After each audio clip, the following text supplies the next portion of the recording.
প্রশ্ন, নীলদর্পণ নাটকে গোলক বসুর ভূমিকা আলোচনা করো। উত্তর, নীলদর্পণ নাটকের পুরুষ চরিত্রগুলির একটি গোলক বসু। নাটকের চরিত্রটি যে খুব গুরুত্বপূর্ণ তা নয়, আকর্ষণীয় চরিত্রও বলা যায় না।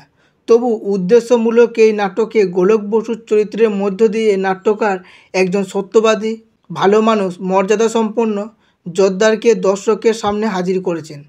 এই চরিত্রের সংলাপ, আচরণ ও পরিণতির মধ্য দিয়ে জোদ্দার চাষির ওপর নীলকর সাহেবদের অত্যাচার, জোদ্দার রায়তদের সম্পর্ক, নবীন মাধবের পিতৃভক্তি পরিস্ফুট করা হয়েছে।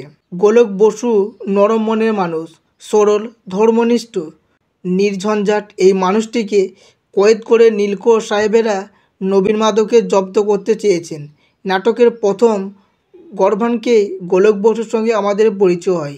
সেখানেই জেনেছি তিনি ঝুট ঝামেলা পছন্দ করেন না।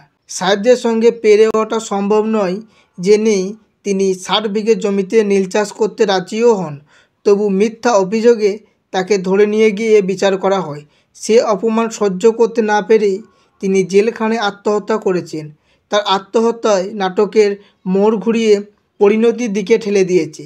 এই জন্যই চরিত্রটির গুরুত্ব কিছুটা যে আছে তা মানতেই হয়।